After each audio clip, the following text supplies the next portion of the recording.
I am the church. You are the church. We are the church together. All who follow Jesus, all around the world. Yes, we're the church together. You're listening to the Bearded Theologians podcast, hosted by Matt Franks and Zach Bechtel. This week on the Bearded Theologians, we're going to be talking about our favorite hymns, and so listen in as the Bearded Theologians discuss their favorite hymns in the United Methodist Hymnal.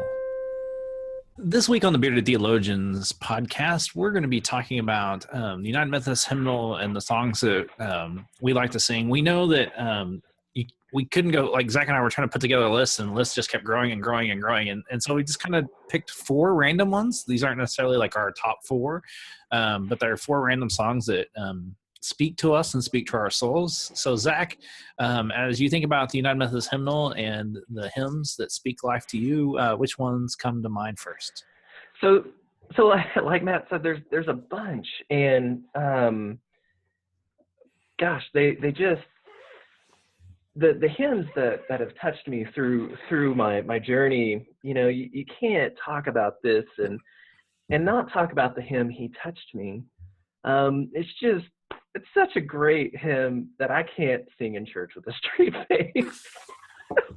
You can't, but there's so many, and like Matt said, we can't narrow these down, and we have to make the obvious joke with that. But the few that stand out for me are, I'll start with "Standing on the Promises," and all of the ones that I pick have very, very good choruses, or very choruses that just stick with you. And "Standing on the Promises" is just that one that when we sing it in church, I mean, I don't sing well, but I try to belt that one out when we get to the chorus. And I don't know, I really enjoy it. It just speaks to my heart. But the next one that I find myself singing often, just within my own heart, is "It Is Well With My Soul." Just another one of those choruses that just rings through. And no matter what's going on in my life or where I'm at, whether it's good, bad, right, or wrong, when that song comes up, and it is well. You know, through the things that we go through in life and the stuff that happens, that just speaks. I think it's an important song to sing. Matt, what about you? I'm going to save a couple, so it's not just me talking about four hymns. Well, as we were kind of talking about this, the first one that comes to mind, and it's the one that, you know, we sing, we haven't sang here in a while, but it's one that really touches my heart. It's "Here I Am, Lord." I love it. I love the refrain on that. "Here I am, Lord. Is it I, Lord? I've heard you calling in the night. I will go, Lord, if you lead me. I will hold your people in my heart." As someone who's getting, obviously, I mean, the books are starting to be packaged as my time in Locust is coming to a close. That hymn definitely speaks to my soul, not only as a United Methodist clergy person, but I can remember early on in my faith that when I was a teenager, that when I would hear that song, the way it would touch my heart, the pulling that it has for me, and when I hear it, it does take me back to those early moments in my faith when I was wrestling with God's call into my life, not only in the ministry, but in walking closer to Him. It's just one of those songs that every time I sing, it just always touches my soul. The other one that I love, and it's more of a Johnny Cash thing than anything else. When I was driving back and forth from Locust to Baxter Springs, one of the things I would listen to was my mother's hymnal album from Johnny Cash, and this is one of the songs that he sings on it. And just hearing Cash, sing "Do Lord, oh do remember me." I mean, of course, he did it way better than I did, but it does, like, especially in this time of Easter, when we're in kind of an eschatology kind of time of thinking about the end and new beginnings and all that stuff that comes with Easter. We pray that Lord does look at us and remember us. It's just one of those songs that if you've never heard Johnny Cash sing it, you won't ever be able to sing it in church without a Johnny Cash swag to it. And that's one of the struggles I have with these. I've heard all these different hymns that I really like, done by other groups like the Gentle Wolves and a couple other people that have done it in such a way that like, man, I can't sing it like that in church anymore. And then, but still the words and the melodies still speak to my soul. And I think that that's one of the important parts of music, is that we need to sing things that are singable. I think far too often, especially with contemporary praise music, sometimes that stuff's just not singable at all.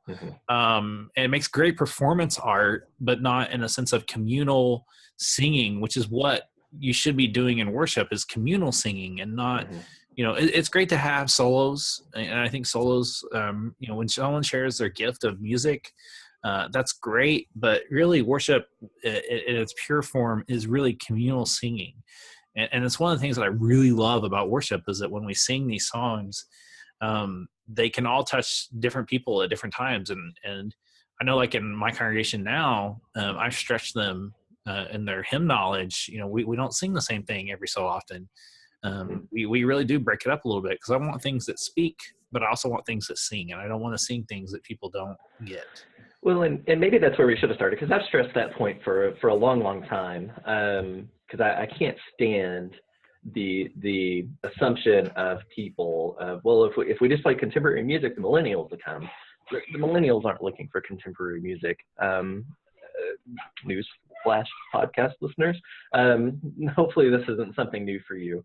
I don't, working with young people in being one, I guess. It's not guitars and drums and contemporary music that we're looking for. People are looking, of all ages, are looking for authenticity. And I've made the argument for a long, long time that the hymns, they're important, and they teach us something about God and who God is and what we believe and how our relationship is with God. Some contemporary music does that, but I guarantee if you look back at why it was written and the sources that they pulled and the inspiration they had, I bet 9 times out of 10, it's going to go back to a hymn, something that they heard there or sung there or in that tradition. I mean, if you read through the hymns and in our hymn book, and they teach you something, and they teach you something in community, that we can come together and sing together. So I want to go back to It Is Well for a minute. Horatio Spafford, man, that dude, if you've never heard the story of why he wrote this song, I'm not going to tell it because I don't know enough of the detail, but it'll reframe this song for you. Horatio Spafford wrote it in 1873. Just Google It Is Well, the story behind It Is Well, or his name, and read the story on it and understand why It Is Well with My Soul is so important to the song. And then as we sing it through life. Matt, you're right. Coming together in community and singing things that are singable, that are relevant, that teach us something about God in a way. Worship isn't, Sunday morning worship isn't just the preaching. We worship through hearing the word, through singing it, through giving, through all of the things that we do as a collective. And that's why hymns are so important. That's why we're talking about them today. Well, and I think that's the deal, is that, and you kind of touched on this, and this is something I experienced in Norman, and actually even here, we have people here that love it when we do the hymns. Now they do like it when we do some of the modern stuff, but I think far too often we chase a bright light, and we don't realize, like, we have this great hymnal that has there's some really good stuff in here. And like we pointed out, there's even so much that we couldn't really sit down and do it would be a long time if we went through every song.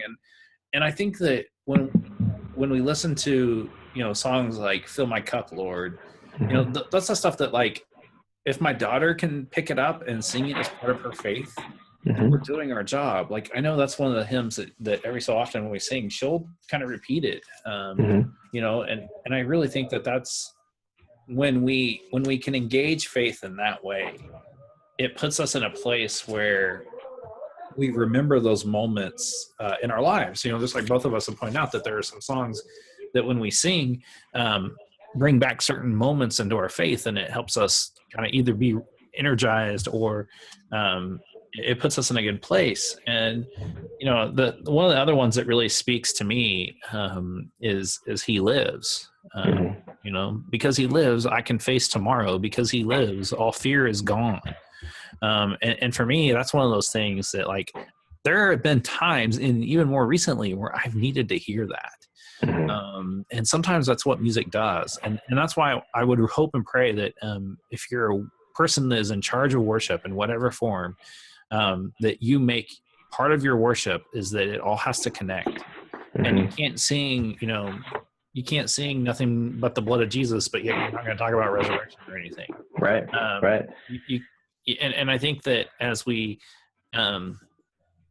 prepare worship, what draws people in is music. That's part of it. But they want to be able to see how all that connects into everything you do, whether it's prayer, whether it's a children's moment, and all those little components that you have for worship bring together a grand picture of what the image of God can be. And that's where, like, music is central to it. And I think if you do music well, I think that's what will really draw people in. And we should be in the people getting business, not necessarily in the age demographic business. And I'm tired. Right. I'm tired of saying, let's go get certain age people. Yes. We are called to get all people. Yep. And the way that we go about doing that is going to be unique and central and different everywhere. That's right. And I have that question. If you listen to us often, the church that I serve has 2 campuses. It's one in a kind of large town, I don't know, 30, 40,000 people. Depends on, I guess it's relative size-wise. But my other one is in a town of about 1,200 people, and it's definitely, both of them are definitely older congregations. But my smaller campus, when I got there almost a year ago, was we need young people. We need young people. We're older. We get it. We're dying. We need young people. And my stressor to them was, no, you need people. I'm not here to go get young people. I'm here to welcome anybody who walks through our doors, regardless of age. And they jumped onto that very, very quickly. And we have some young families. We've got more people coming of all ages. And there's still a lot of work to be done. And there's still things that we can do in the community. But they heard that it's not just throwing some screens up on the wall, pulling a guitar out. People are going to come if you're open and authentic and welcoming of all people. Because if we just look at a certain demographic for a certain reason, we're going to miss the majority of people that walk through the door, or that could potentially walk through the door. And I'm like, Matt, I'm sick of the millennial argument. That if you do this, millennials will come. No, they won't. Because they'll see through it. I had to choose my words wisely, so thank you. They have good BS meters, if you will. It's like that good hymn. Tell me the stories of Jesus.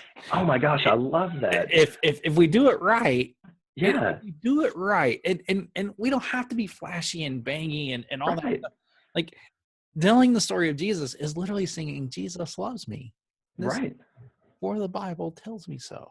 Did you know that one of my kinfolk actually translated the Cherokee, the bushy head person in the hymnal? That is one of my kinfolk. And so I have a small little touch in the hymnal through Cherokee. I did know that, but I don't know if I know that they didn't know that. And I think that that's the deal, is that, I just randomly opened up my hymnal to every time I feel the Spirit moving in my heart, I pray. We have these songs that do so much for our faith. They do. Like, we would almost rather turn our back on them and for the shiny and flashy. Right. And that concerns me on so many levels, not because, I love, if you ever get a chance, like, even some of the Charles Wesley hymns that aren't in the hymnal, I mean, oh my goodness, that man wrote like crazy and did so much for Church Universal, the lowercase c church, lowercase c Catholic Church, with his music. That why can't we, utilize that today? And and that's the thing, and we're seeing people do that in new and life-giving ways. Crowder, when that dude plays hymns, man, that dude can play the hymns. I won't. Well, Tomlin's done it okay. Ren Collective does it really, really well too. And another non-mainstream one is the Gentle Wolves out of the house band out of Servant Church in Austin, Texas. Mm-hmm. Oh my gosh! If you ever get a chance, please Google them. I mean, I really like about 3 out of 5 days in my office, I'm playing them because they're hymns. They just do such a good job of singing the hymns, and like the "Take your burden to the Lord and leave it there." I can't. When we sing that in church on Sunday, I have to almost, I have to kind of like step back a little bit because I really want to sing it like the Gentle Wolves do, because they do such a great job of it. And I think that's it. It's not that the hymns are out of date. It's just that we need to develop new ways to bring these messages that are great words into modern and put them in a blender and figure out how to make it sound better. Right. And there are those people out there that are doing that really, really well. And not to say that, gosh, there are contemporary Christian music artists that are putting out pretty decent worship stuff. But gosh, if you look at it as a whole, man, the thousands of songs that are produced every year, there's maybe 5 or 6 that are actually good theological deep songs that are worship and aren't just poppy and catchy and repeat themselves 100 times. And I mean, if you go back and look at the hymns, they repeat and there's choruses and things, but every verse is different. Every verse teaches you something new about you or God or that relationship there. One that I wrote down, "Breathe on me, breath of God." Man, that whole song, breathe on me, breath of God, fill me with life anew, that I may love what thou dost love and do what thou would do. Dude, if that's not an anthem as we wake up every day, I don't know what is. And it just continues on. Breathe on me, breath of God, until my heart is pure, until with thee I will one will to do and to endure. My gosh. I mean, we don't write like that anymore.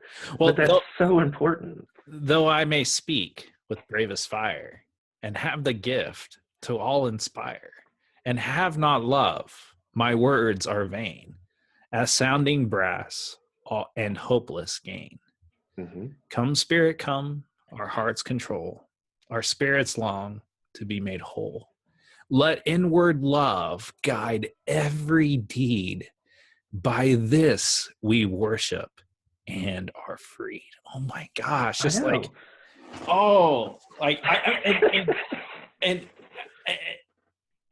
I didn't grow up with this. Like, I didn't either. I want to make that clear too. This, and Cokesbury's not paying us to push this. But I think one of the things that we can be honest about is that worship without it is almost lost. It is. Because I feel like there are so many great hymns that the Methodist hymnal offers up, and there are some that aren't in there. And I mean, I know all the arguments, and I've had them throughout the years of serving in church. But what I've discovered is as I've sat down with them, and as I'm thinking of a sermon or a sermon series, and a certain song comes in my head, that's just so key. The music is such a key element of worship. It's not the primary, it's not, but it's one of the components that's necessary to do worship well. I think we can't, you can't put good music in a corner. You can't. We're gonna have to put that on the shirt. I know. Just a blank space. You can't put it in the corner. Here, Theologians. Maybe that's our new tagline. Maybe that's our new tagline. Yeah. But you're right. You can't. Gosh, I don't know. They just speak. And not to say. I mean, I came into the church with contemporary music, but it only took me so far. It's when and not every hymn in this book is gold. Oh no. There are some that are missed. Don't get have you ever seen the Duke Ellington one? Yeah. I've come Sunday. I've actually done that on clarinet in a church. Yeah. I've never sang it, but I've done the clarinet part, and it's actually a really cool clarinet part if you transpose it right and do it well. Right. But as we kind of get to a close, God be with you until we meet again. That's another good one. I want you to, here's what I want you to do. This week, I want you to grab a United Methodist hymnal. If you don't own one, a couple of years ago, I actually bought my wife one. Yeah. Because she wanted to carry a Bible and the hymnal, and that's Ashley. She's an Episcopal Methodist. And so, but I want you to grab the hymnal and I want you to sit down with it and just open it up and see what speaks to you this week, and let us know. And be in conversation with, not only with us, and please feel free to talk about some of the things that you don't like about the hymnal, because we are honest that there's not something. I mean, there's some things in there I don't even really care to sing, because it doesn't speak to me and it doesn't fit in my theological vacuum. But I think that there are some that can speak to you. Why do they speak to you? Let's have that conversation. I mean, I would love to have that conversation online, and we want to encourage you to go on the beardedtheologians.com. We would love to have more subscribers to our YouTube page. We need about 90 more to be able to do some really cool things. So if you have 90 friends that you want to have them subscribe to the Bearded Theologians YouTube page, that would be great for us. Right. It also gets our name out there a little bit better. We want to encourage you to share and continue to have a conversation. We've been having some good conversations because of this. We're really looking forward to what we have planned in the future. This is the middle of April. And so as Easter just ended, and as we're getting ready to point towards Pentecost, and our mini Easters between now and Pentecost, I pray that God speaks to you in worship, through music, through the word, through whatever else that God may be active in your life. And I hope that you've had a great Easter, and I hope that you press forward and press on. So Zach, do you have anything else? No, just that it. We love having the conversation with you guys. Check us out on Twitter and Instagram and Facebook. And we just passed 500 followers on Facebook, so thank you for that. Let's keep getting the word out there, and on whatever social media platform that you use. If you can download the podcast on iTunes and Google Play. If you could rate us there, just download us like crazy. So again, that more people, that it pops up on more people's pages, and it gets the name out there, because we just want to have the conversation with you guys, and we enjoy it so much. So we want to hear your favorite hymns. What speaks to you? What doesn't? Let us know. And until next time, we're the Bearded Theologians. I'm Zach Bechtold. And I'm Matt Franks. Don't put music in the corner.